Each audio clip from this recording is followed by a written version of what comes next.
toward the abandoned Camp Righteous. No one was there. Yeah, when we reached Camp Righteous, it was abandoned. It had been overrun. I think Garn looked around and it looked like it had been overrun by Undead. it was the undead. Yeah. So the undead had cleared out everyone in Camp Righteous, and all that was left was their tents and this ancient shrine to Man and Crocodile, that story that Azaka told me the other day. Mm-hmm. We were operating on information that there might be a wand of healing word here, I think. And so we went into the shrine, which was just filled to the brim with traps, and they were super fucking dangerous traps, too. And no casualties, I hope? No casualties. We actually had a few of the guys stand back, and Garn actually rode on my shoulders throughout the whole dungeon and guided us through it. So yeah, side note on that, the video I uploaded of the session last week was titled Two Men, One Jug, so... Oh, God. A very Girls Gone Wild moment, I guess. I don't know if you guys ever go check out the YouTube uploads, but they all have some fairly pornographic titles, so... I'll have to give it a look.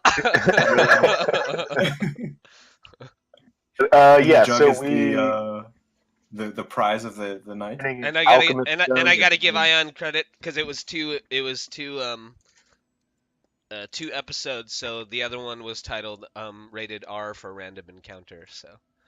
Okay. I forgot to mention that before we got to Camp Righteous, we had like about what seemed like 50 random encounters coming down the river. Oh, really? But they were non-combat encounters, so.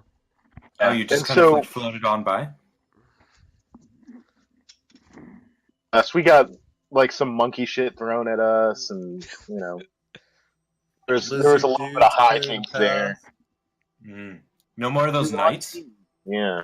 Well, we did run into a group of Zentarum that were looking for dragon bait and someone else. A gentleman by the name of Artis Simber. And they were looking for the Ring of Winter that this guy has stolen from them. Yeah, and so at the end of the traps, there was an alchemist jug. Came out, someone was trying to sink our boats, and we ended up realizing that there were goblins. I think they're called the Batiri goblins. You know, trying to put up a fight against us. Yeah, the locals call goblins Batiri on Chult here. But between the cat and Thardhar's spike growth, you deployed that again? I am going to deploy that every chance I can. It's like Deus Ex right there. Soon I'm going to delete anything from the module that doesn't have wings. And then I start using Spirit Guardian. So. Yeah. It's the pocket knife cleric. Hey, I took out a bunch of those guys. Don't forget about the rat. The rat had unusual precise precision that day. I used my range attacks a little bit. Yeah, but the party came out of the shrine. I've revealed the map here, so you guys, or Riceak, you should be able to see the map in its entirety of Camp Righteous here, just in case you wanted to give it a look. Yeah, I check it out. Thank you. Some sort of like seated statue. Mm-hmm.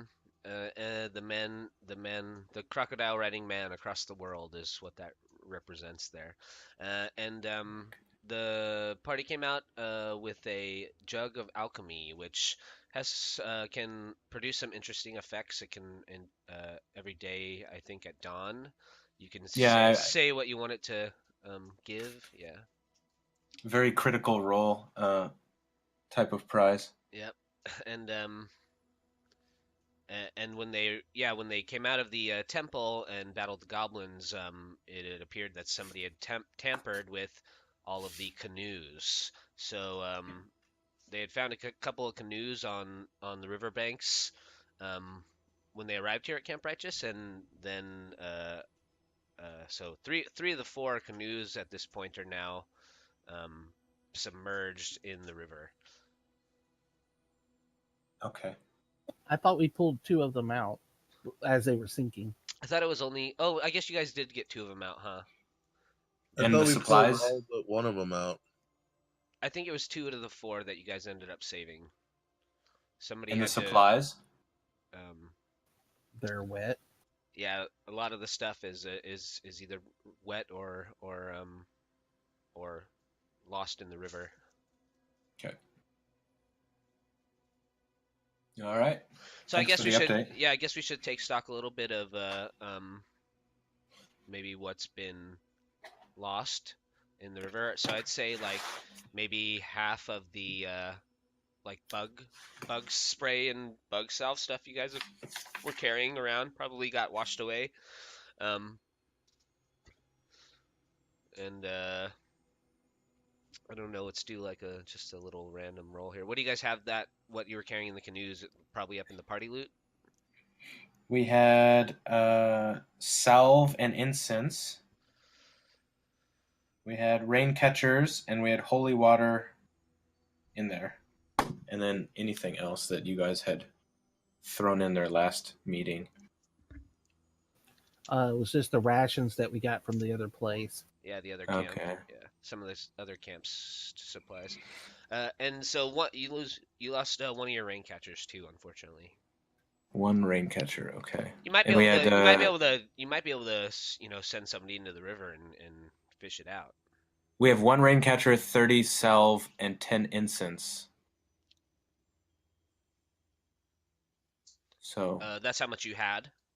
yeah, that's how much we had in the party so just, loot. So just have them each. 15 down Okay. to 15 and 5. Yeah. Okay.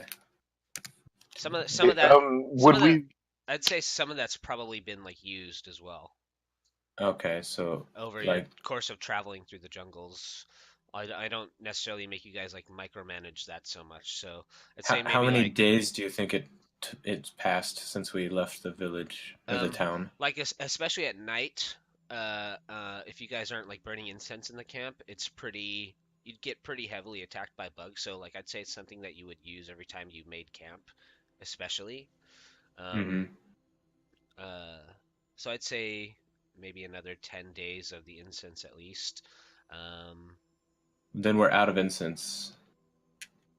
Yeah, so that's something for me to just make a note of. You guys might. Wait, how are we out of incense right now? Well, we had 10 of it, and then he said half of it was lost in the river, and then whatever was spent on whatever during the nights of camping. I don't know if that's the right number then, because I know that we restocked last time we were in town, and I'm pretty sure I remember us looting some from that last camp we went to. Well, How much did you pick up during the last camp?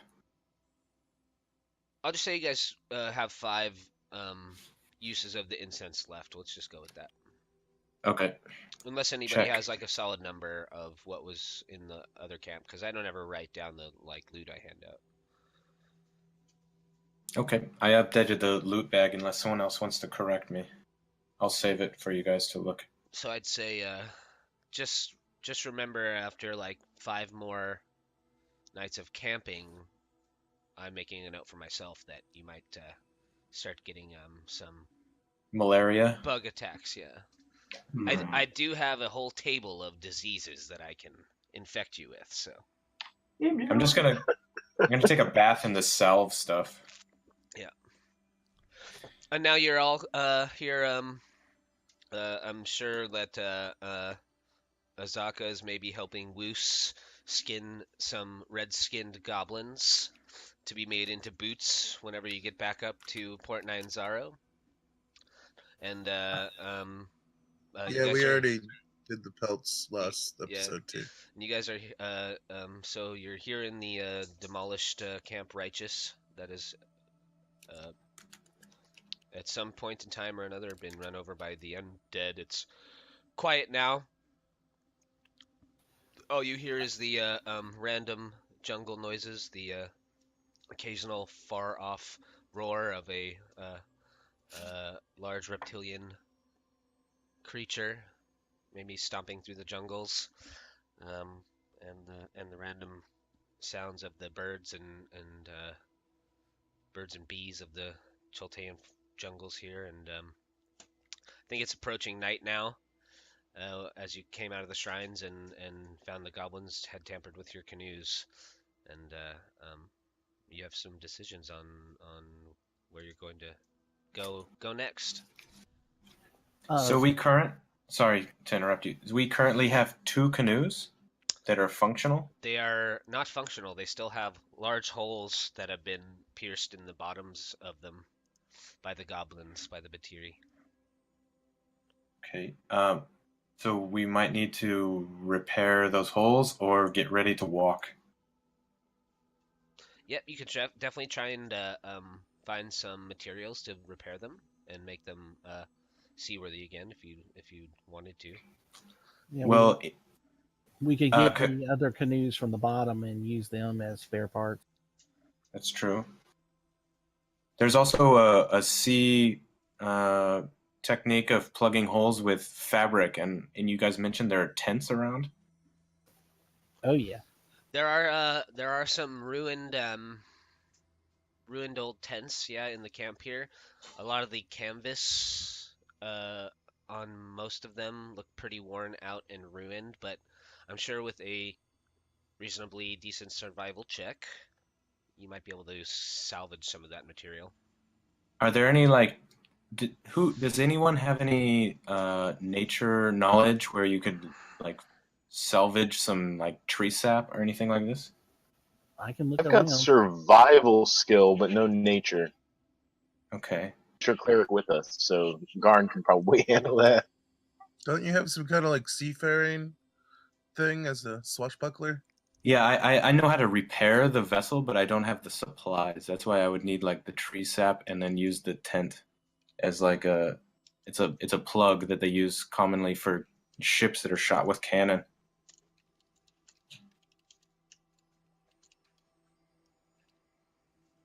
So I can give it a shot. I can. Do you want a survival or a nature roll?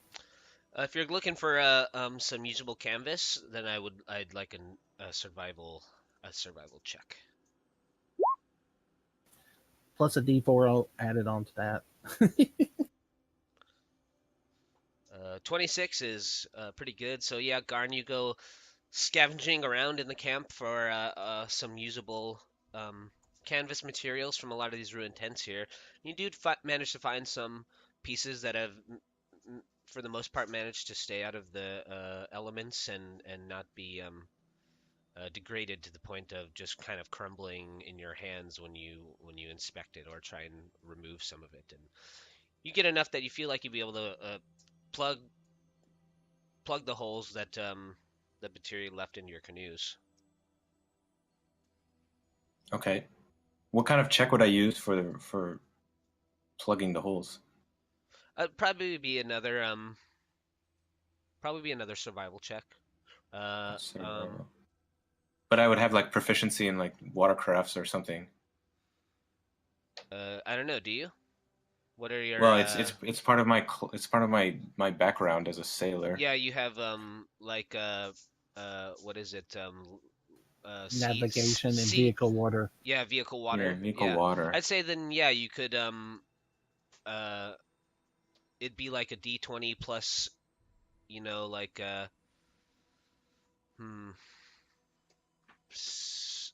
be a proficiency D20 plus your proficiency bonus plus, I'd say either intelligence or wisdom, your choice.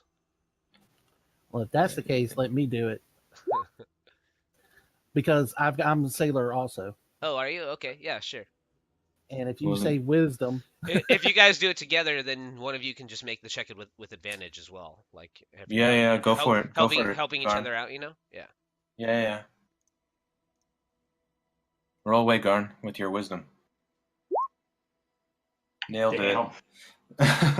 with you got 2 natural 20s? Yeah, I know. That's what I was saying. Jeez. Garn will be dead in about 45 minutes. I know. I'm going to start losing or missing every saving throw. Wait, is that? Are you trying to spell vehicle there? Don't I don't even go there. I know I my I saw it. I saw it. Uh, um, yeah. So spending uh maybe the better part of an hour, I'd guess, you guys managed to get the holes plugged and get them kind of like what are some of the materials you experience seamen might use that to get the holes all patched up here and get the canoes back on water. Was that a question? Uh-huh. Yeah. So you would take the canvas and you would use it as a plug. You could use chunks of wood to like plug up the holes, like hammering in a sort of like non-flexible cork. This kind of technology, this kind of technique. Mm-hmm. And it's just some stuff you had in your back pocket there.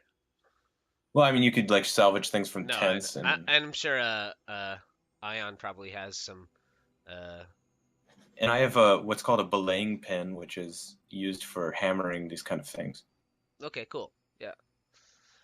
So yeah, you guys between the two of you managed to get the holes on both the canoes plugged, and you push them out back onto the River Shosen Star, and they seem to be not taking on any water, and you feel fairly confident that you'll be able to use them again. And if they do, uh, if the holes that you've patched do happen to fail you, you're fairly confident that you'll probably be able to patch them up again and and keep them on water for the time being.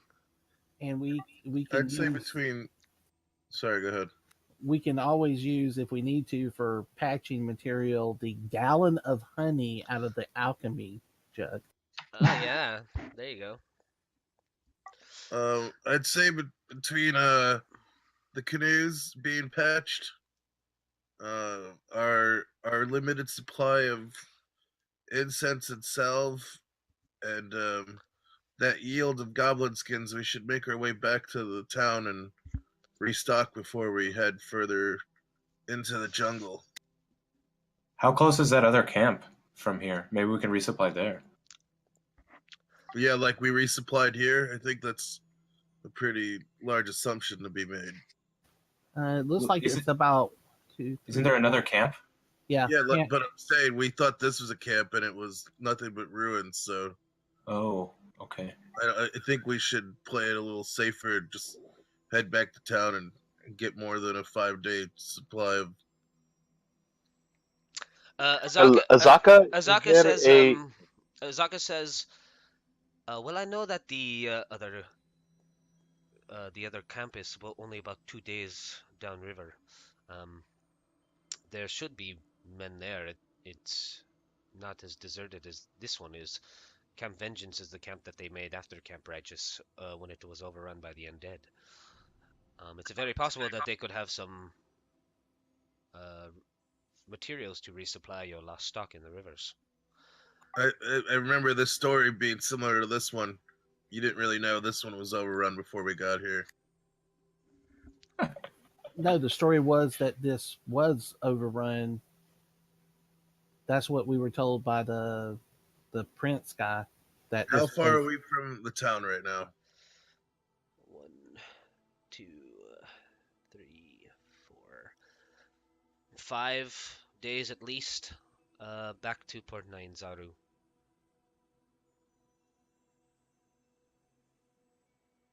is So there if perhaps we some go to that other other place? town, the other camp, and there's no supplies there, then we're definitely shit out of luck.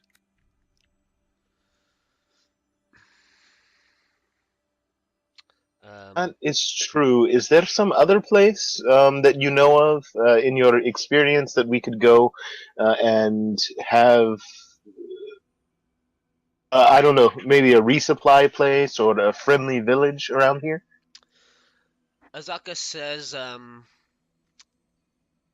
well, the goblins tend to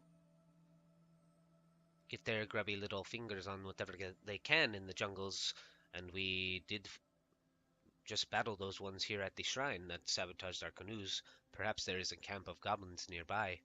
We could attempt to track them, and perhaps they may have a cache of supplies that they have been keeping from other travelers in the jungles like yourselves. This would also be lucrative for you, Wuce, where there are goblins. I hear there are also goblin skins. Yeah, don't act like you're not going to be using any of these gold pieces that we're getting off these skins. Hey, real quick question: who got the +1 sword that's in party loot? The scimitar? I see a +1 long sword. Oh, Yeah, I had the +1 scimitar. I don't know who has the I longsword. could have sworn there was a +1 longsword at some point that you guys had There gotten. was. I Yeah. thought someone claimed it already. I don't. I thought Sigismund had the +1 longsword. Are you there, Martin? Yeah, but you didn't have that. You guys gave me the +1 warhammer. I always had a regular sword. Yeah, that you guys fished out of the shit, right? Yeah. Right. Yeah. Thanks So for who that. wants it? Well, I can't use the long sword, but I can use the warhammer. So I'll give you the hammer and take the sword then.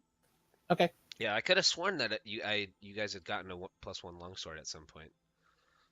Well, maybe we did and just didn't use it. Yeah. Okay, I'll update the party loot then, guys. You update your attack sections on your cards.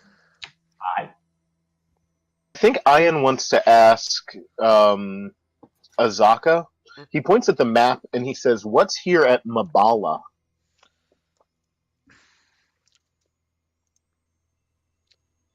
How are we saying that? Mbala.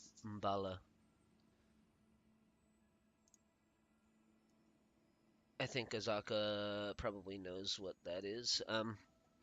That's something we saw from the top of the fire finger, I think. Yeah, it is. Is that a lake or a swamp near it? Like a marsh. Okay. Yes, Azaka says, Umbala is a fairly dangerous place. It is, one of the highest points on Cholt. There used to be a small town that lived on top of the plateaus there. Now it is infested with the terror folk, as well as an old hag that is a very dangerous woman. You said heights. I don't want to go there. Everyone has a flashback to the fire finger. It is not quite so dangerous as Firefinger. There is much more room to move around up there, but it is still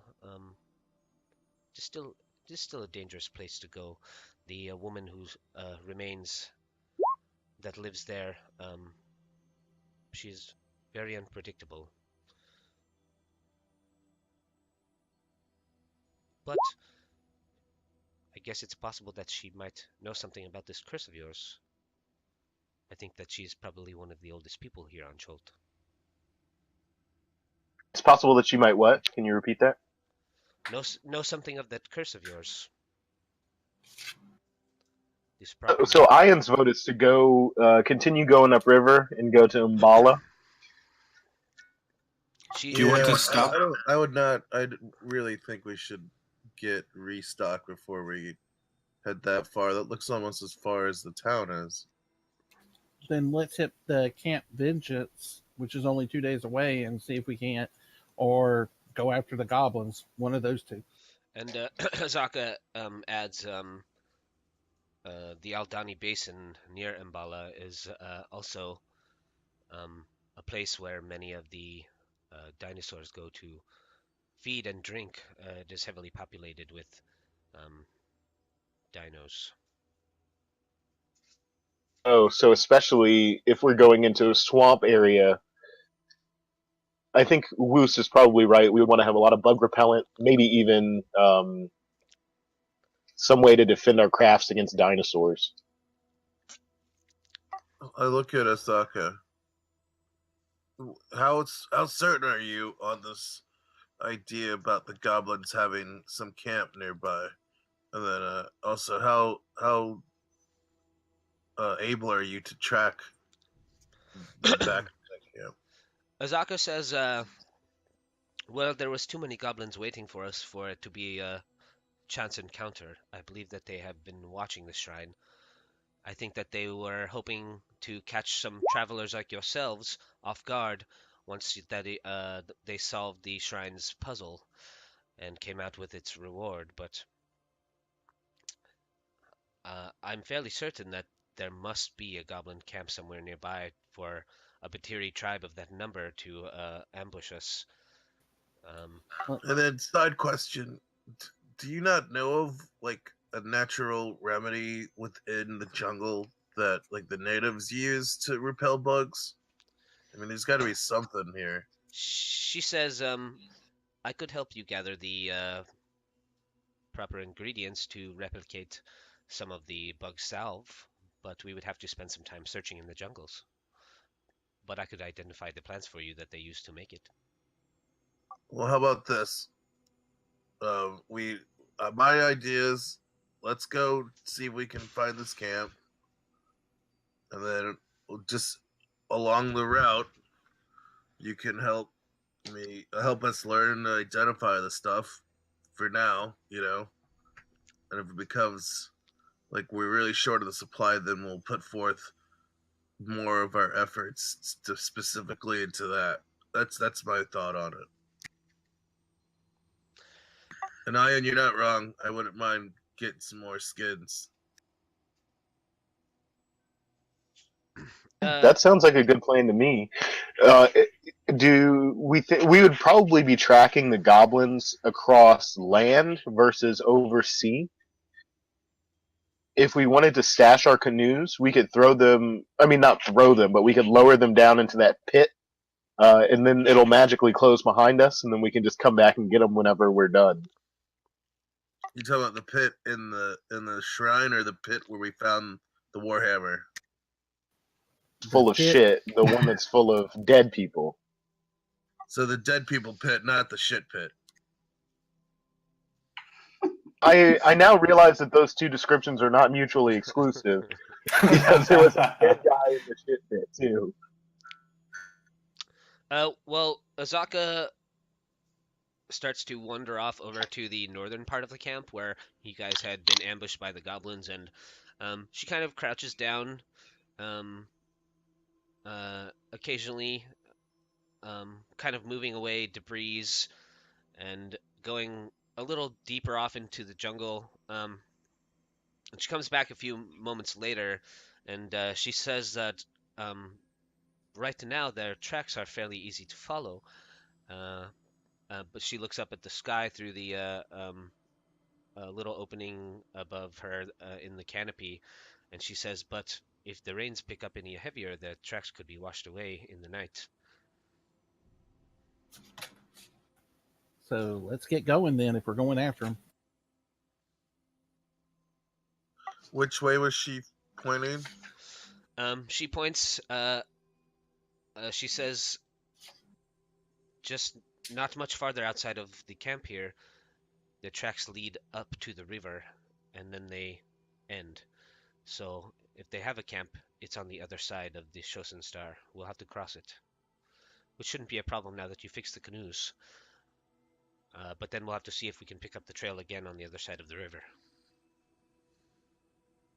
Looks like we'll be having to stash the canoes on the other side, I guess, then.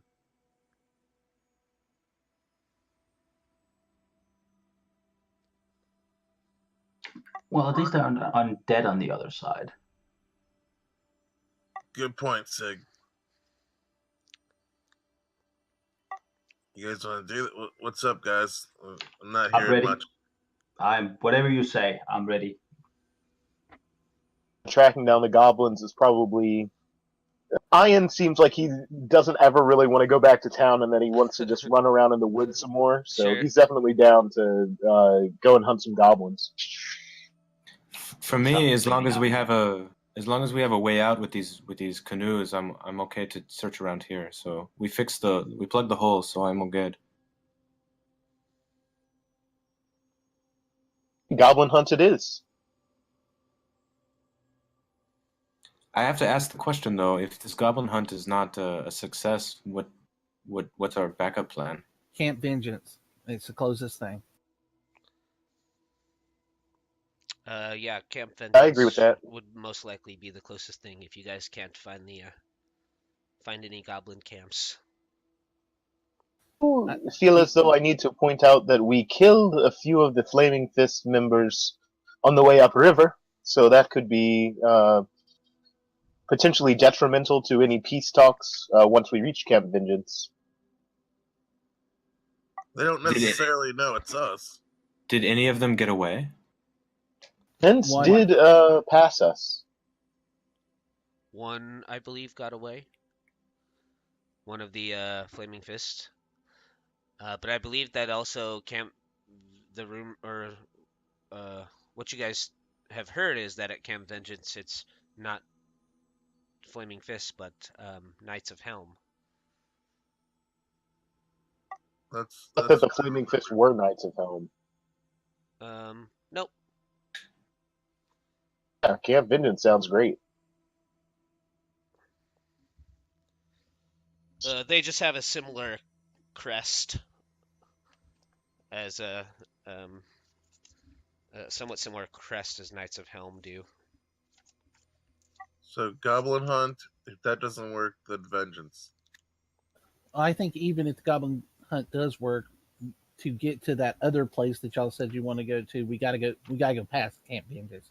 We might as well stop there to see what's going on, see if we can't maybe talk ourselves into another side quest of some sort, and go from there.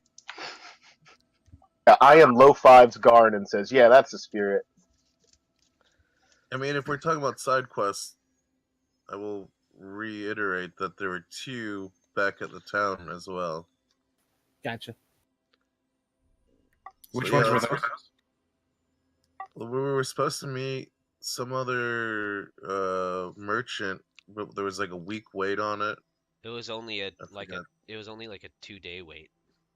I Yeah, that's way thought gone. it was a week. I Uh-uh. don't remember being as short as 2 days. I'm pretty sure it was 2 days.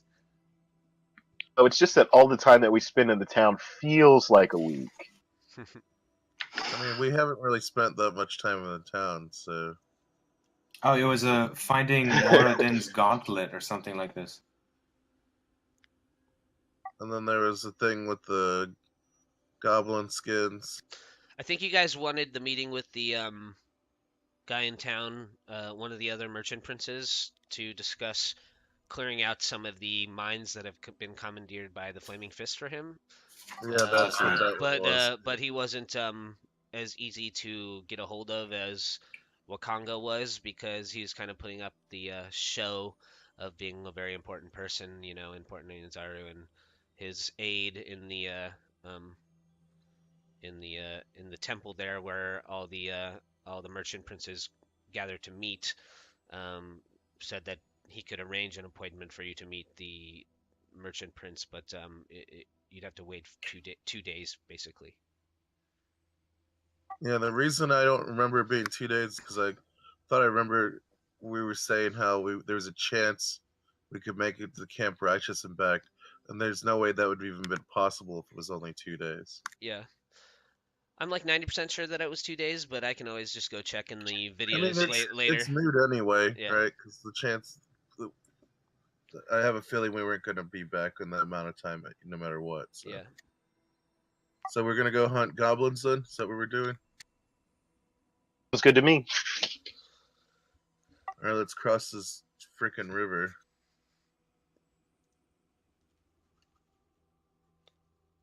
Yeah, you guys get whatever you need packed up in your 2 repaired canoes, and I mean it's not too hard for you to ford over to the other side of the river. Like you're all becoming fairly experienced river travelers at this point, and you do it pretty mechanically and make it over to the other side of the river with not much trouble. Are you guys gonna pull the canoes up on to land, or are you gonna tie them off? Are you gonna stash or conceal them in any way? I think we need to pull them up on land and conceal them. Yes, definitely. Yeah, lesson learned, right? Yep. And It is it is approaching nightfall as well, so it'll start to get a little more difficult to track, as well as the longer you spend um, in the jungles in the night is the more you'll have to rest during the day. So just a couple things to keep in mind. But Azaka, once you get to the other side of the river, Garn, if you'd like, you can give me a perception or not perception, but survival check with advantage. Uh, uh, uh, Azaka, um, enlisting your assistance in picking up the goblin tracks. You want to guidance that? They're a little fainter on this side of the river, um, but Azaka points out where, um, through some of the heavy underbrush in the jungles, she kind of pulls back some of the vines and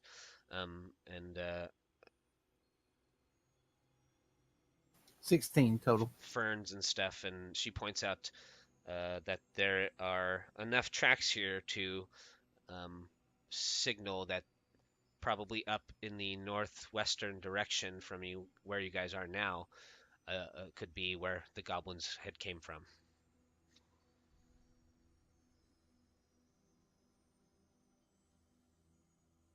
I say we head that way for an hour or two and see what we can see. And if we can't find them by then, we rest for the night and then keep trying to track them in the morning. I would So say we might be. Go ahead. Go ahead.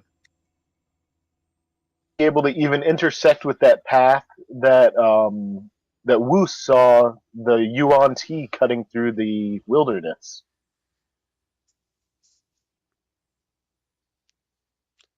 Yeah, you never know. I was gonna say, also, if you guys want to set up camp, maybe Zaka and I can keep tracking, and then at least if we find it, we can mark it, and then come back with an assault later. Splitting time up is the it? party doesn't seem like a great idea in the jungle. If I'm going with my gut.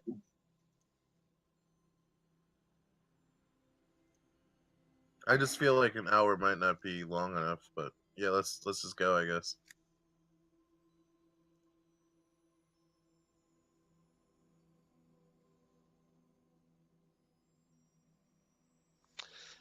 So you follow the tracks that Garn and Azaka have picked up of the goblins. Yes.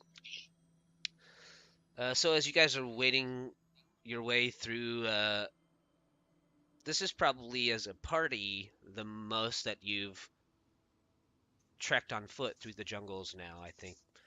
Even just after an hour, you can see why it's so difficult traveling on foot through the jungles of Cholt. In the jungles here, as you make your way deeper in towards the Mistcliff Mountains, it's a pretty hefty trudge. There are thick vines and a lot of foliage that just blanket the jungle floors.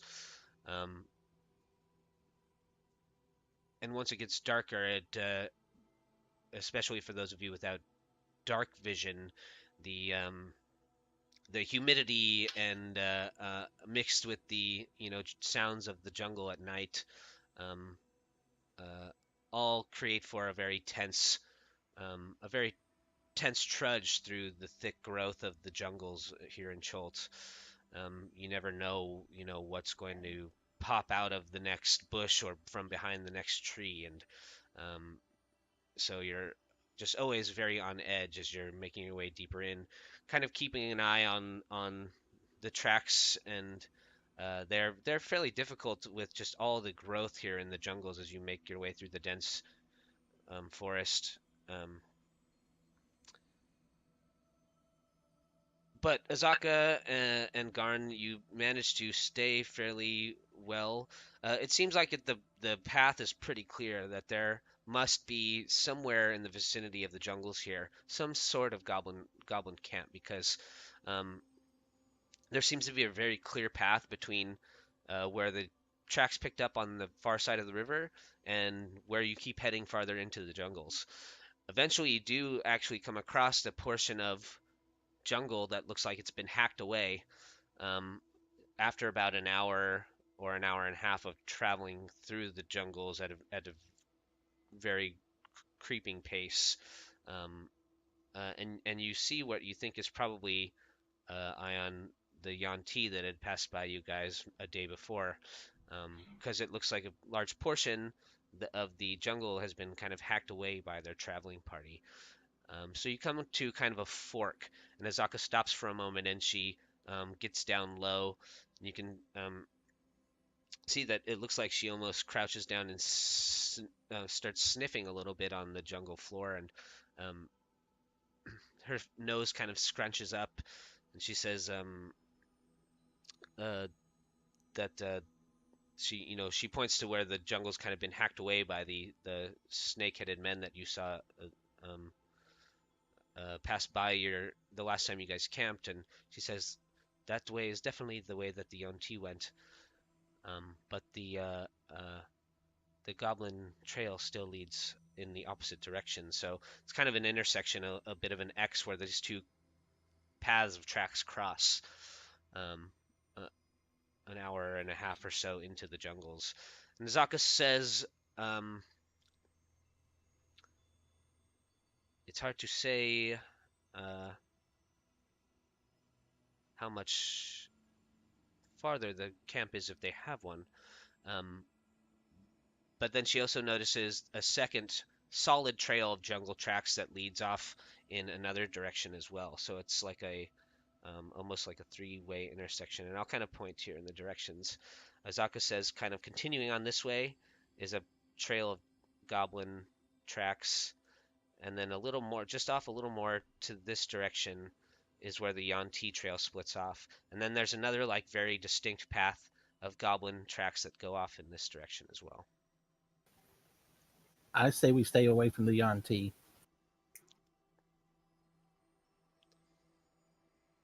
I think that's a good idea, probably, because we don't want to run into the Yuan-ti and the goblins at the same time. Yeah, and it's pretty clear. Azaka says that the Yuan-ti seem to have ignored both sets of goblin tracks. So whatever they were after, the goblins didn't seem to concern them very much. So I would the goblin tracks that also lead us a little bit closer to Camp Vengeance, just in case things don't turn out our way. You know what I mean?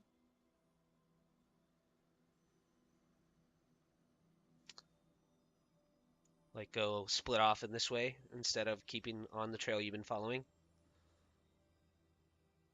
I use the arrows one more time. Yeah. So this is the way you guys kind of have been following, and there's another set that breaks off this way. Yes, the set that breaks off toward the west. Just because if push comes to shove, we can loop back more easily and get to Camp Vengeance. That's not necessarily true though, because that trail could bend any which way up there, and there's no saying that that might just be like a highway of theirs too. I think that if we think that's where their camp's at, we should head that way. Otherwise, we should keep going. We should just go whatever way we think their camp's at, because was supposedly the idea was it was close to where we're at. So who knows where this trail leads to? Is what I'm saying. Azaka says that this trail is a little thinner. It's not quite so heavily worn as this one. It sees a little less travel. Smaller numbers of goblins, smaller pockets tend to go in this direction, and the trail is definitely much more distinct this way. Okay, and that's a good point, Rito. Yeah, my point is like, because yeah, if we go down that way, we don't know what's gonna be there, I guess. But also, because if we're trying to make camp at some point, if we don't find their camp soon, this little clearing might be good to come back to anyway, I guess. The more taken path is probably more likely to lead to their camp. So let's keep going down that one for a little while. But let's keep a note of that other route too, I guess. We'll mark down the trails on his map using his cartographer's tools. Yeah, and this one would be especially even if the rains pick up or something and wash some of the trail out, at least this one would be a little more easy to pick up again, even if that did happen, because it intersects with the Yanti Trail, which is a very clear-cut path.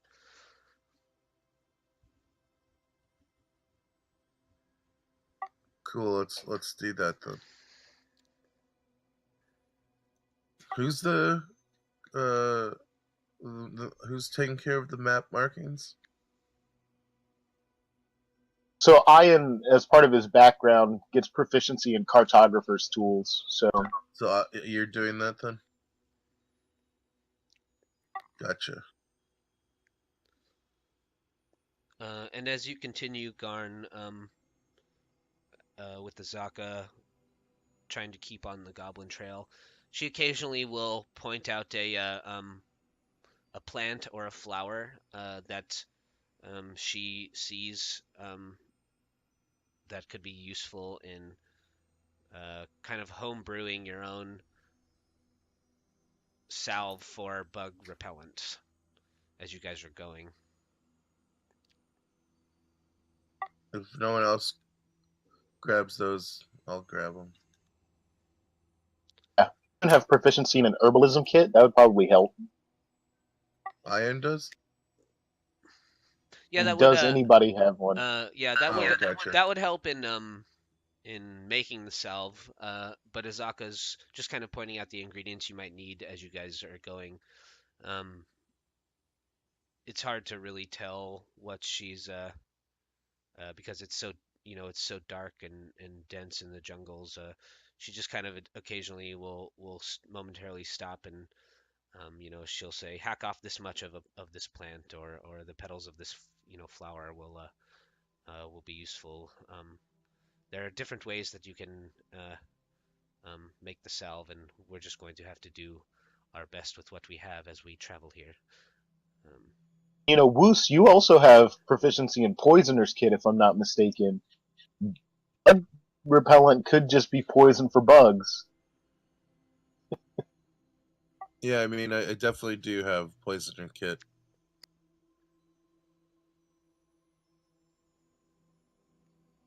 Yeah, I don't mind.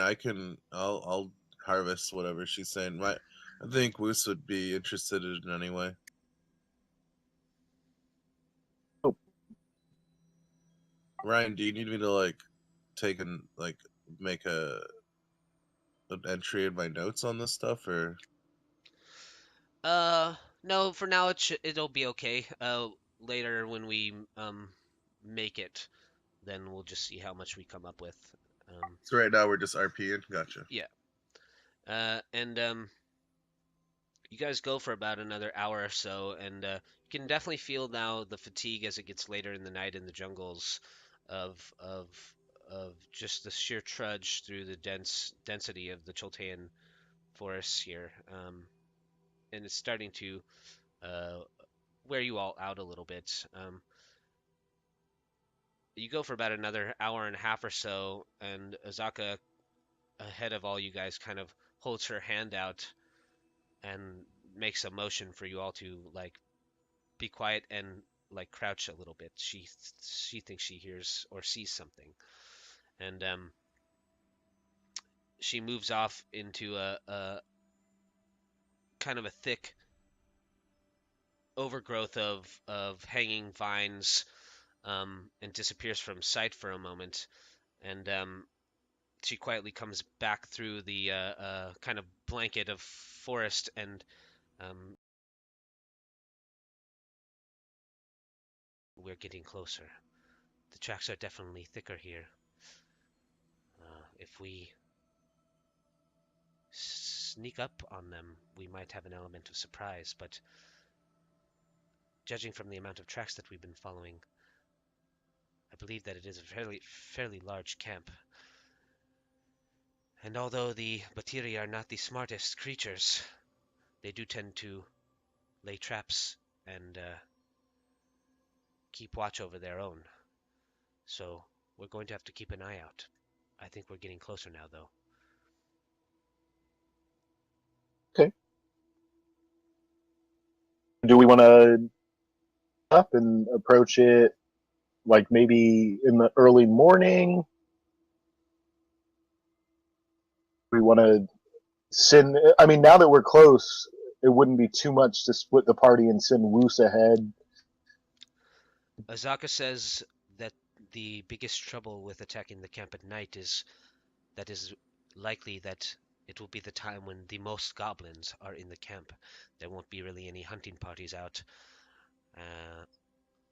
Although we could catch many of them sleeping, we could be quickly overwhelmed. But also depending on how much time we are willing to sink into this, wait for them to dispatch their hunting parties in the morning, and we can take them out in individual smaller groups.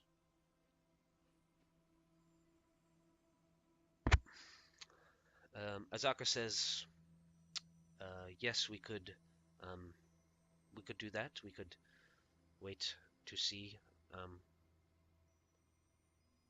But I do believe that it's a fairly large camp that we're getting closer to. I will leave the final decision up to the rest of you.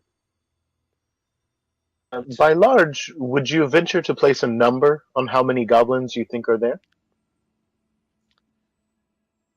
Yes, Azaka says, judging from the number of tracks,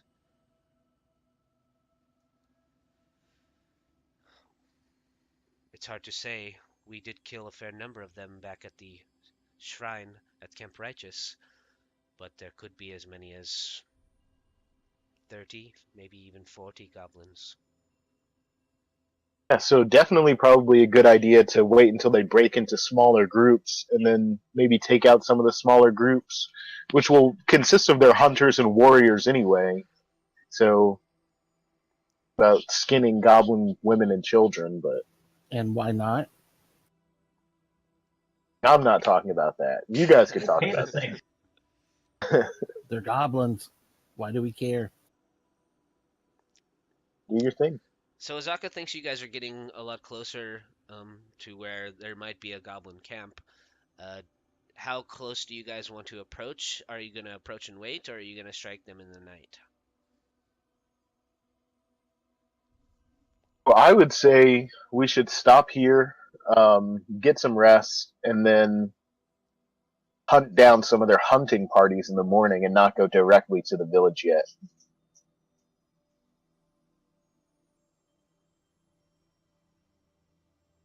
So, Garn, do you need any rest for your spells? Luckily, we didn't. Besides guidance, I don't think I cast anything else. Okay, that's fortunate then. Just the Well, spike. then I'm. Just the spike. Oh growth. no! Oh no! I was about to say, except for spike growth. So yes, I really do need some rest. So how long would that be? 8 hours. Jeez. I mean, I can still cast spike growth. It's just I'm down one big spell.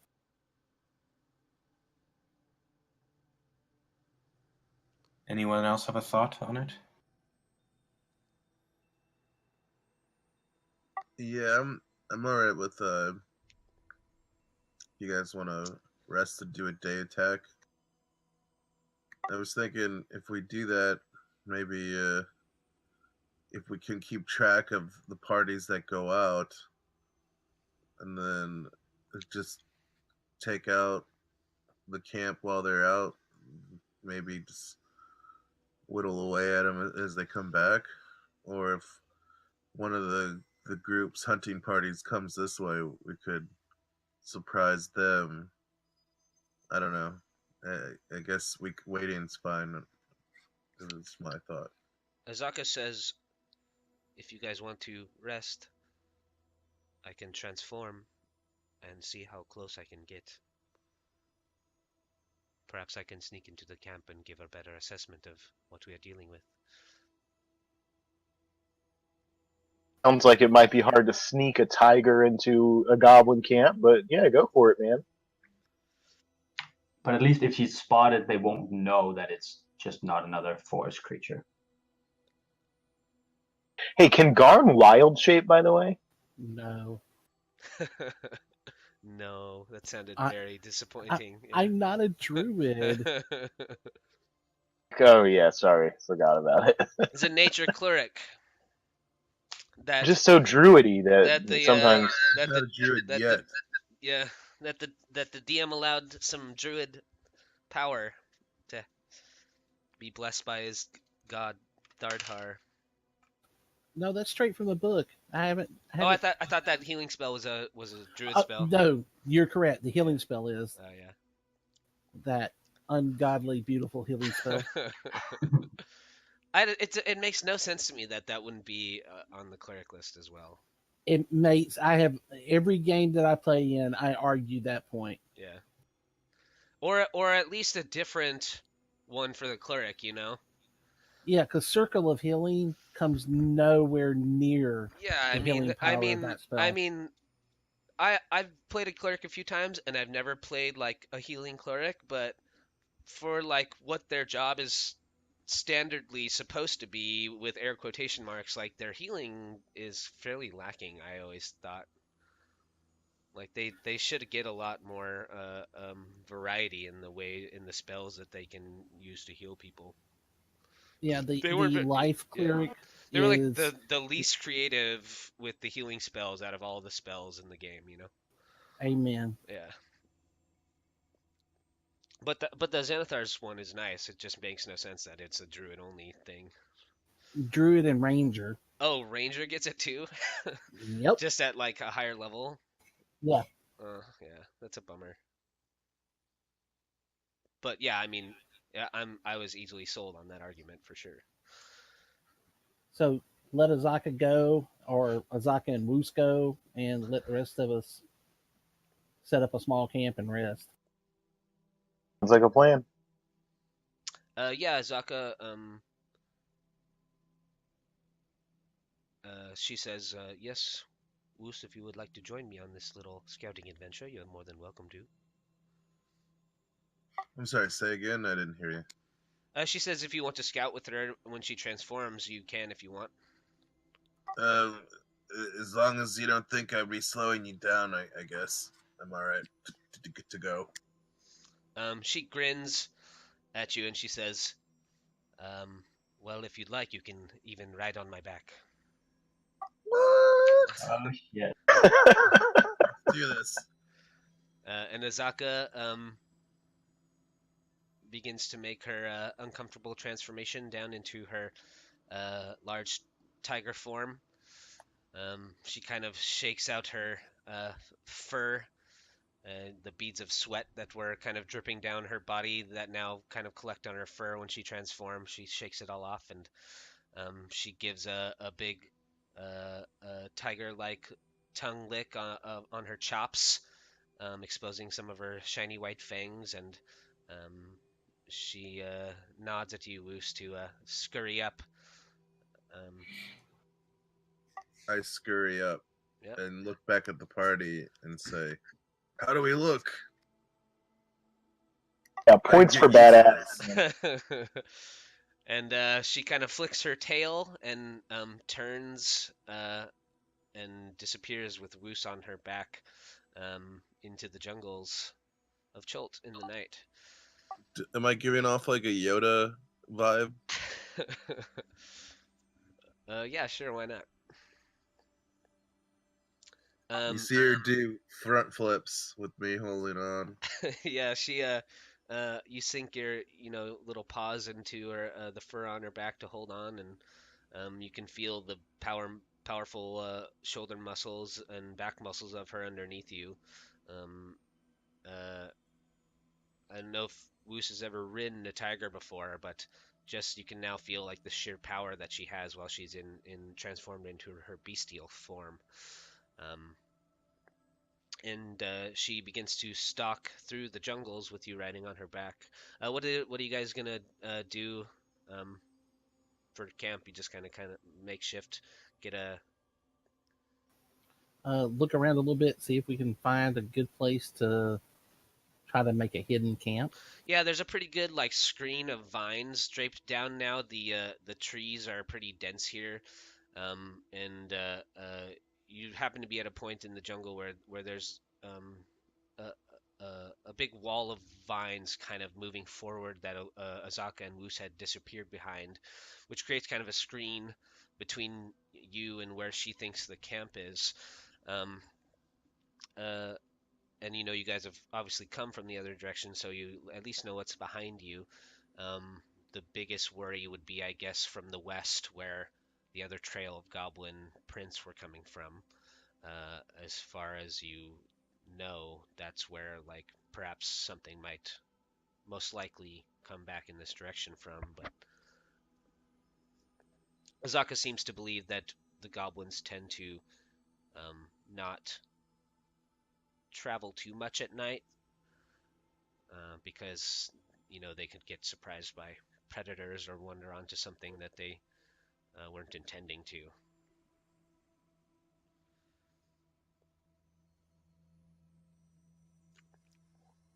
And I'm so distracted by Wuce Brayne.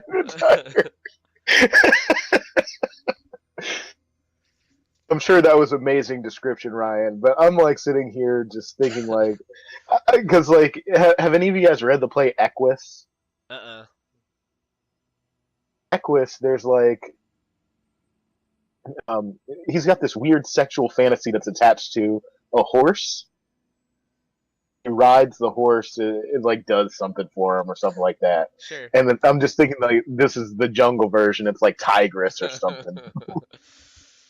Or Wuce's fantasies are finally coming true because he gets to ride on a tiger.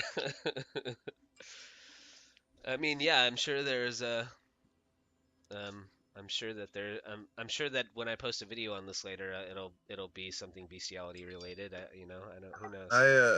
I whisper into Sokka's ear, "Can I call you Power Cat?" Um,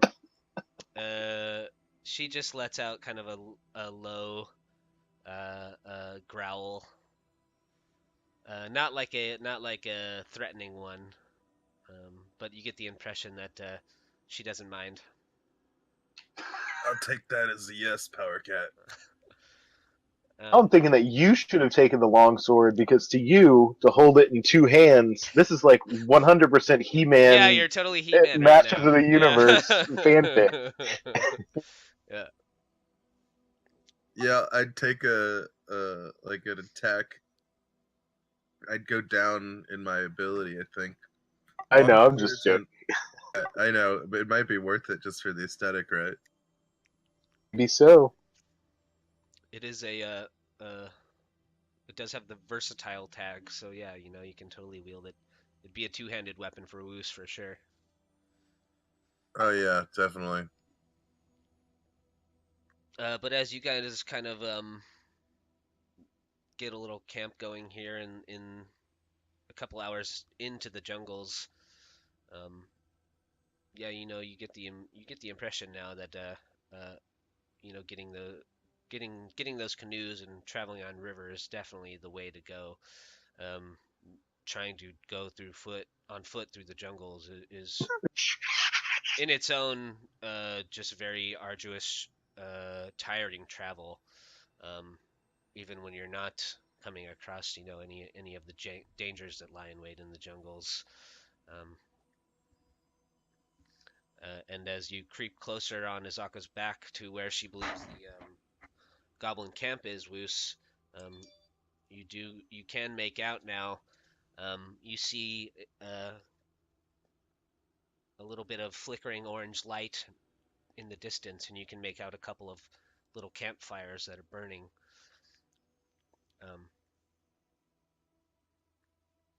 Why don't you go ahead and make a perception check for me?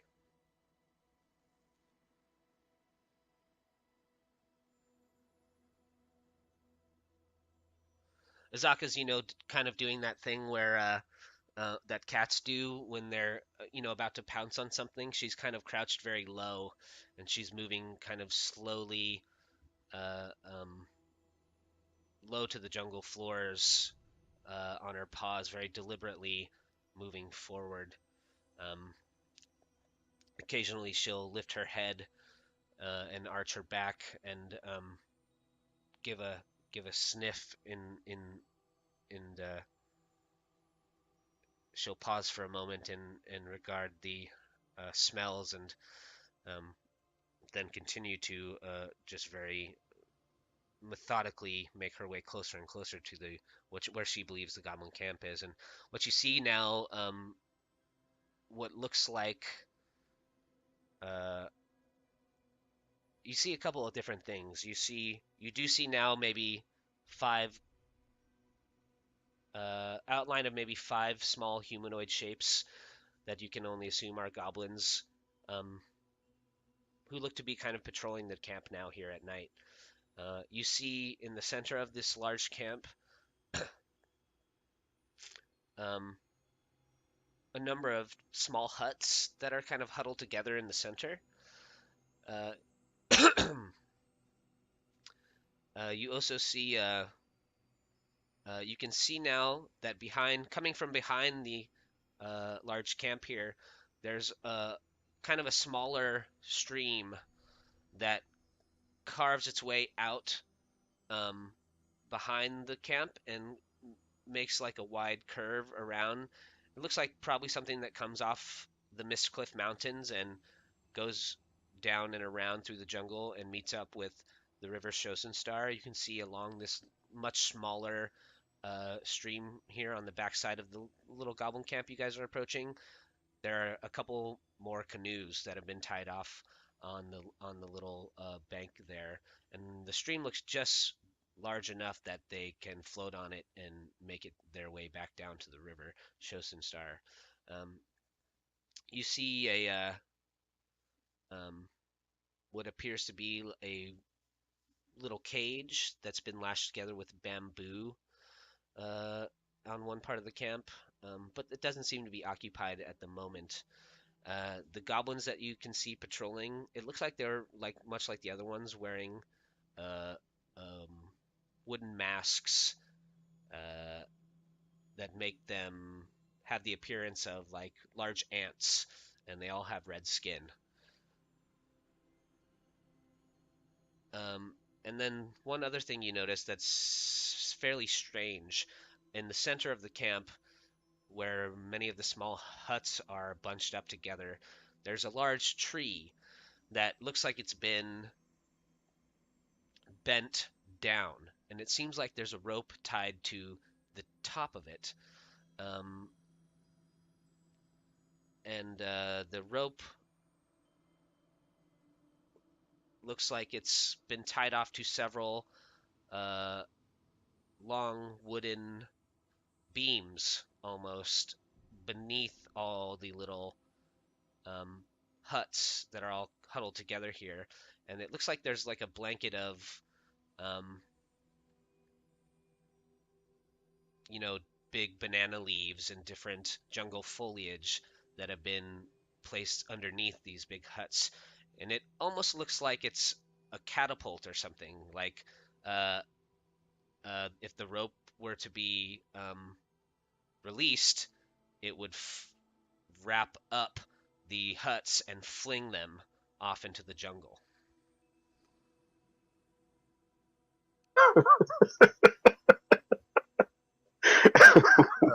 What? Almost like an emergency escape. Like if the jungles wanted to escape like a big predator or something, like they would all gather where their huts are, and somebody would cut the rope, and the tree would wrap up all their important belongings, the goblins themselves, and their huts, and fling it off into the jungles.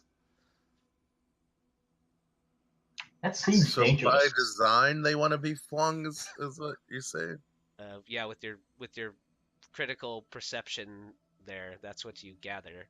It's a very odd mechanism that they've created. But you gather that that's what the use is maybe do a scout if in a pinch and they need to escape a large predator, like a T-Rex or something, comes stomping into their camp to wreak havoc, they can kind of take minimal losses. And I'm guessing so. There's other cables that are connecting it to the tree to the different Mm-hmm. huts. So Yeah. does it look? How hard does it look to disable it so that it would just like kind of dry fire? It looks like you could cut the rope that's attached to the tree that's been kind of bent down in an arc. It looks like you could one of the ropes, if you cut it, it will disable the whole mechanism, and one of the ropes that if you cut it, it'll fling,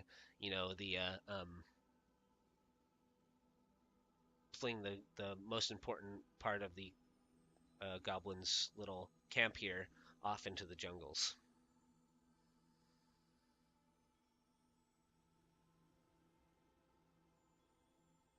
Okay, all right. Yeah, Ayan, they did bring in the head writer or the creator of Adventure Time and make a lot of the encounters or create a lot of some of the different things in the module. Sorry, I had to mute my mic so that you guys didn't have to hear me laughing at the goblin ejector seat. That they can fling the entire village all the way. That's ridiculous. uh, How many huts are there?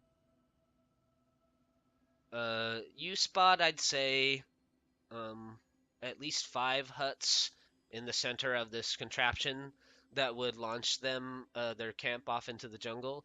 You notice one larger hut um,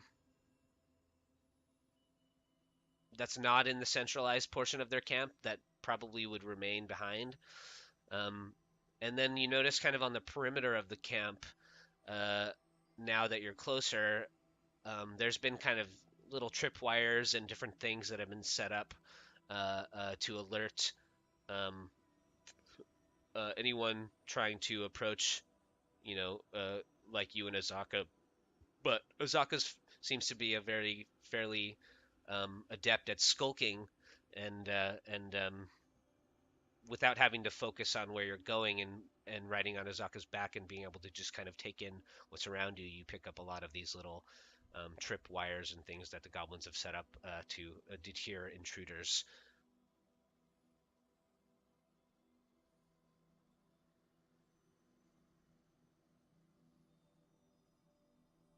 Okay, well, I think our mission was just to investigate, right? So, Mm-hmm. unless Asaka thinks there's more to be seen, I guess maybe we go back and report this to our fellow party members. Yeah, so you kind of tug on her fur, and she turns back, and once she gets a little more of a comfortable distance from the goblin camp. Oh yeah, I used a message to say that to her as well. Oh, okay, yeah. Then yeah, she just turns and she starts heading back in the direction of camp. Once she gets a little bit more of a distance away, she picks up speed a little bit, and she's kind of gives you a more of a joyride. She does a few larger leaps over um, uh, some of bushes and fallen branches and things, and does kind of a tiger dash back to where the rest of the party was. She kind of leaps over like a big log, and your face gets like hit by a big leaf, and she kind of forgets that you're up there almost a little bit as her uh, tiger nature takes over, and she's goes off like darting back to the party in the in a pretty quick pace. You're kind of bouncing up and down on her back and trying to hold on tightly as she races back to the camp. I react like the kid from Neverending Story on the Wish Dragon side, but with not as much squeeing. Yeah. And once you guys get back, she transforms back into Azaka form, and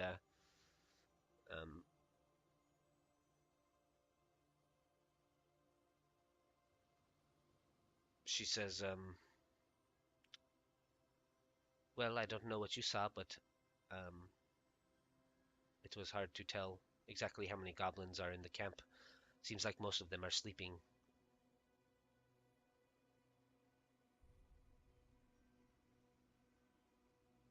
Okay, so I guess we can get some sleep. We take turns keeping watch, and in the morning we can reassess and figure out what we want to do uh, as far as attacking the camp or hunting down their hunting parties. I belay all the stuff that you guys heard Ryan say to me, describe to me.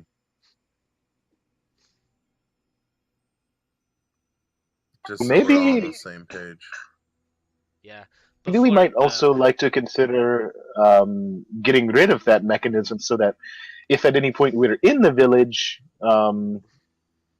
to fling us across the jungle. Wait, you want to disable it, you're saying? Ryan, does it look like designed for them to like just activate it to move the village, or it's like a last ditch thing? it it looks more like it's designed for a last ditch thing. But but it's Kill the designed. invaders type of trap thing. No, I mean it looks like it's designed to move the village, but like also as a last ditch effort. Like it uh with that perception check, What their it intentions yeah, are. it looks like their huts were kind of um you know those like God, I don't know what they're called, but those like little weird balls that will like retract and expand. They're like those colorful like um uh They're made out of plastic. yeah, they're And you made can out of pull out. plastic, like almost like slinky material, and they'll like Oh, like those things that expand and condense. yeah, yeah. Like it looks like kind of like their huts are made to be kind of like that, those where they can like collapse and easily like puff back out.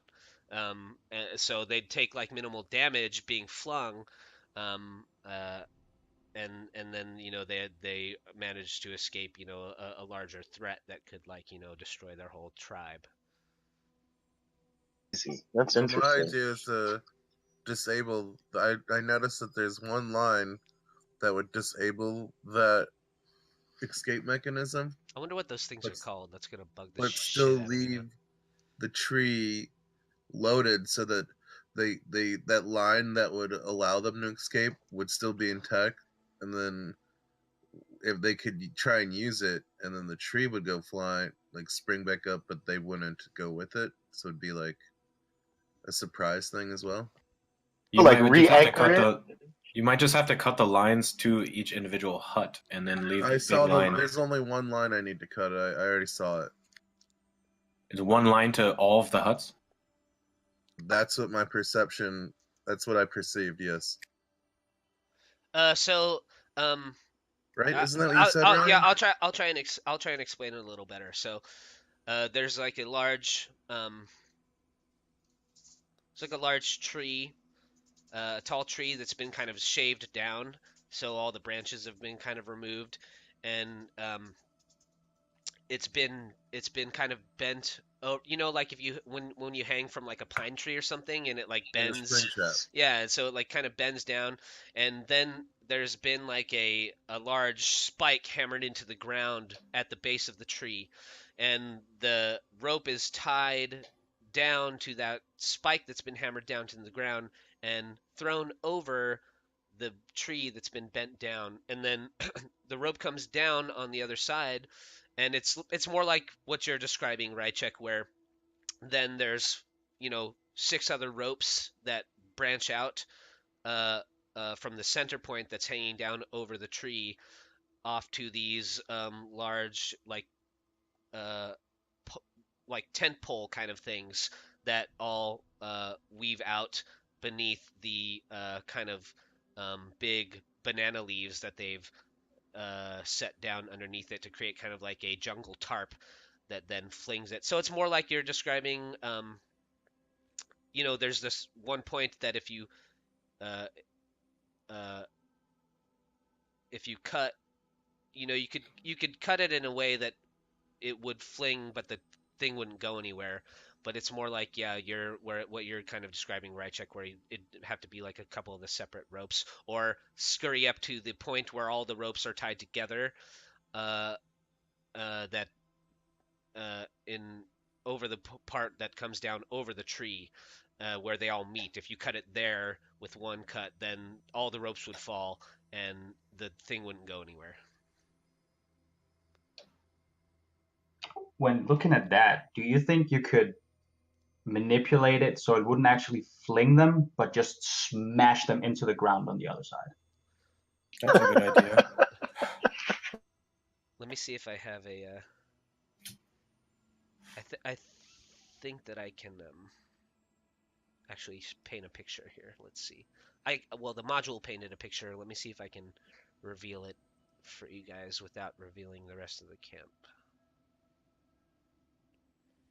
That's a really good idea, Martin. So instead of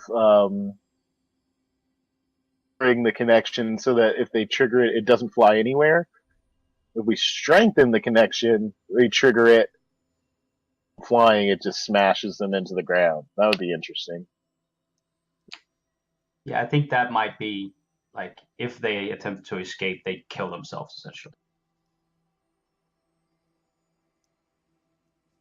Sticking with the theme of like Roadrunner, Adventure Time, kind of cartoony.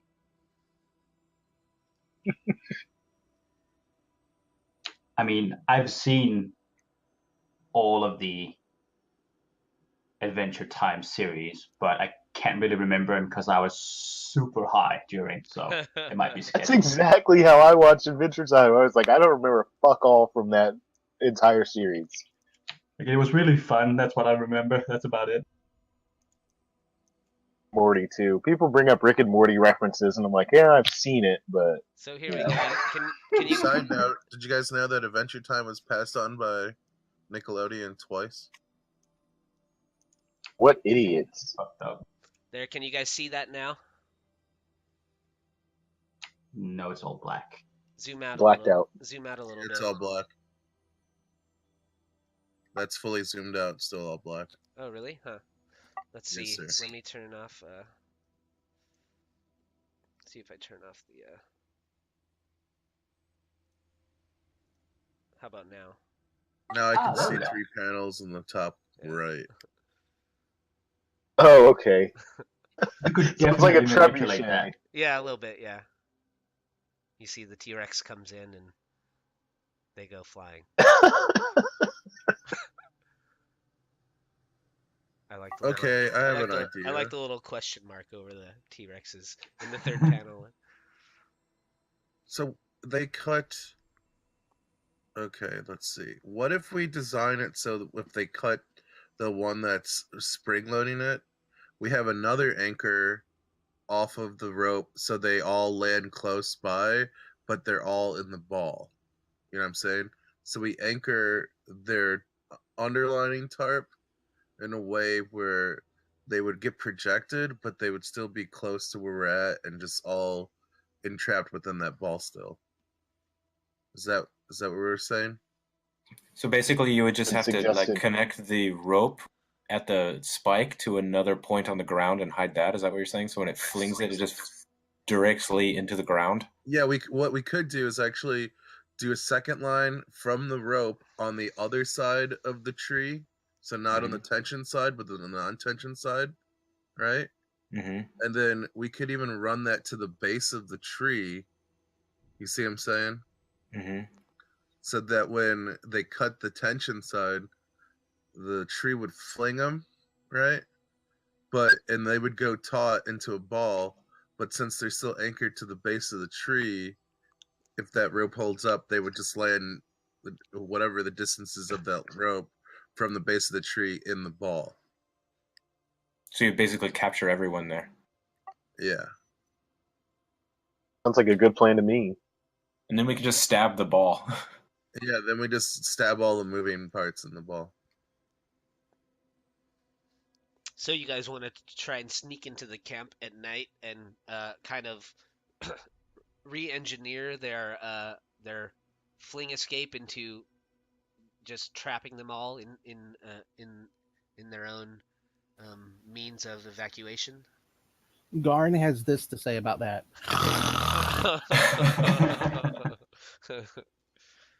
Yeah, that's the idea. Sure. If we try and engineer it so that the whole ball lands in a spike grove too, is that exciting for you, Garn? No, Garn is literally asleep while y'all are talking about this. Yeah, we'll just have it so that once Man, it lands, that'd be then dirty. Garn can ready the action to do the spike grove where it's landed, maybe. How tall is the taut or is the knot above the little tents? I'd What's the height? say it's probably maybe 20 or 30 feet. Okay, we have enough rope for that. For Are sure. you agile enough, Wuce? I mean, I'm dexterous as a motherfucker, so Okay. yeah. Well, I got the rope and I got the knots. So my plan would be tie it to the base of the tree first, right? Then scurry up it with the rope, and then tie it on the So like at this point here where it all anywhere between connects. that point and the top of the tree, whatever is easier, either that point or near the top of the tree, but on the non-tension side of the Yeah, tree. and so when it flings them, it'll basically at the arc where it's gonna shoot the ball into the jungle, instead of the thing flying off, it'll just basically drag it instantly back down, smashing it into the ground, right?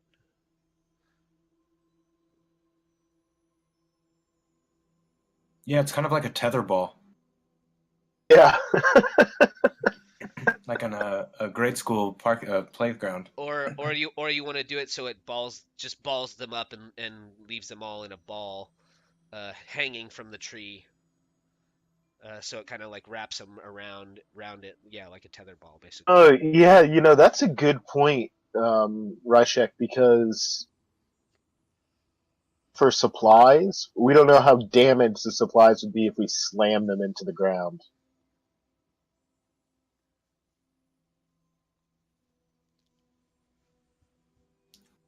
Well, I mean, ultimately, you guys want skins, so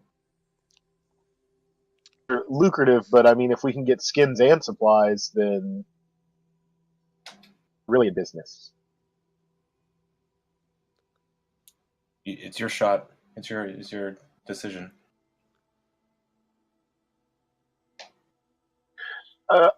Which do you think is better, Woos, as far as and try and kill as many goblins as we can? Sort of just try and trap them?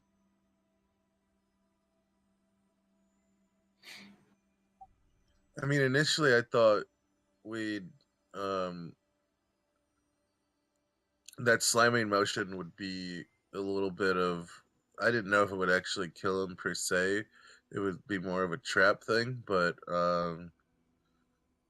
if we're concerned about the supplies, then maybe use that flinging motion as a trap slash like stunning agent. And then if that's the case, then what we would do is instead of anchoring it to the base of it, we would just anchor it to the point, this point, right? We would just like kind of tie the knot on there and like secure it to that point in the tree, so they would like just be pulled up as a ball and they'd be dangling from the tree at that point. Does that make sense? Yes. That makes sense. So I guess we have to decide if we want to have them hanging up there, or if we want to just smash them back into the ground, I guess. And now that I think about it, having them hang up there also presents a problem for us attacking them and cleaning up any of the stragglers. Up there and they somehow are able to pull out short bows or something like that, then necessarily super well equipped to handle that, other than just like cutting them down and then engaging them. But if we slam them, it's like you said, we disorient them a little bit as well. How about this? What if we set them up to be slammed, right? Because then to activate that, we would just need to cut it at the base where the spike's at, right? And then we're doing all this stealth-wise. And then after we have it rigged for the slam, we would Cut the have rope. our stealthiest guys go in and scope out the gear / whatever items are in there that we want to loot, but also to see if they would survive the smash, and then if possible actually start stealing some out until we're noticed, and then use that as like, well, we looted as much as we're going to loot cleanly after the smash in the battle, then we'll go through and see what else we can pillage, kind of thing. So once we're caught, we cut the rope and fling them into the ground? Is this what you're saying? Once we're caught and our guy / stealth guys are clear, yeah. Okay, so we need one guy manning like the rope ready to cut it. Yeah, and the thing is, I have that cape, so I could just do the quick dash thing. So I don't, not the quick dash, but the teleportation thing to get me out of the clear of the tarp ball. Okay. So the next stealthy person should be kind of hiding with access to the rope to cut it. Yeah, that's it. And then maybe, so whoever is guarding the rope and ready to cut it, have backup there just in case the goblins come and try and cut it themselves, and we've still got someone inside the village. Right. The most difficult part of this, if you're going to do attack the tribe this way, is just The initial tying of the knot. sneaking in, and reconfiguring the way that their escape mechanism works to instead, basically destroy them and keep them from going anywhere. Okay, the reconfiguring would be adding our own thing, though. We wouldn't be adjusting any of their stuff. Right, yeah, so it's just sneaking in and adding a rope, to the tree without being seen. That's the hardest, most difficult part. You notice some sentries that were up and guarding. Once you have it in place, basically you're just creating pure chaos at that point. Yeah. So should we think about stealth? So what's the idea? Should we just kind of stealth around the sentries? Should we try and stealthily take out their guards? What are your thoughts on that, guys? Well, there are two options. Either you stealth and kill them, or someone creates a diversion and you set it up. That's pretty much it, right? No, there's another option, because setting up the diversion makes them aware. We could also try and stealth kill them. You mean all of them? Just the guards. Well, you could, if you're stealthy enough, you could even just sneak in without being, spotted at all. Well, that's why I think we should just do the stealthily reconfigure it, maybe. And if that fails, Necessarily have to kill them for this. And if that fails, then fight our way out and we can retreat and reevaluate. We'll I think if move you're it. going, I think if you're going to be caught, I think you can just tie a rope from that point to the bottom of the tree and then cut below it.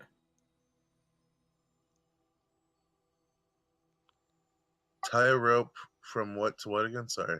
So maybe like this high on the rope to the bottom of the tree, so you don't have to climb up the tree, and you could just cut here below it, and that would do the same thing but with less spring power. So that would be like a backup. So instead of climbing the tree, do all the rigging at the spike, is what you're saying. Right, but this would be like a backup. If you were detected, you could do this very rapidly. I mean, I feel like maybe we should just do that to begin with then. Okay. You know what I'm saying? Right, so you just have to like sneak in, tie a rope to that point, to the bottom of the tree, and then cut where the knot is at the spike. And it would serve the same point, or the same function. Does that make sense? Yeah, that makes sense to me. Okay. That way makes sense to everyone else, though. You wouldn't have to expose yourself on the tree. No, for sure. Yeah, That's a better idea, I think. Sounds good. So, to send Wuce in by himself and try and do that? Or do we want to take the entire group out there just in case things go south? Right, and I think the group should be kind of lying in wait, waiting for like the call for assistance if needed. Can't you use your cloak to like escape as well? That mount back. Like you could Yes, create that a was the portal. plan, is to use my cloak to escape if need be.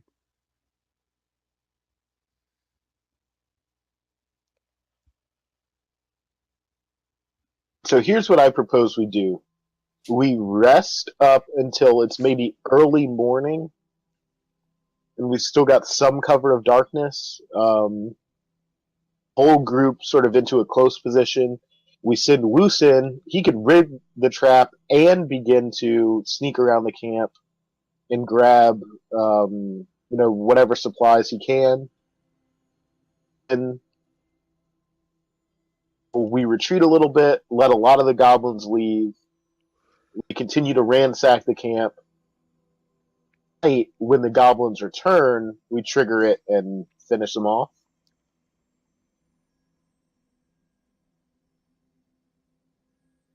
On us remaining hidden. That seems like a lot of opportunities to get caught, though. You know what I'm saying? Rig it and trigger it tomorrow during the day when the goblin hunters are away. Well, I thought it was just to like cause as much damage as possible while it seems like most of them are sleeping in their huts. Yeah, that would be my takeaway as well. There's no reason to set it off when they're not there. And trigger it tonight and then go there in the morning when we're rested up. I mean, if we trigger it, we should just run over to it and just like hack at it. Yeah, I'd say not give them time to react to the triggering. So yeah, let's do it now.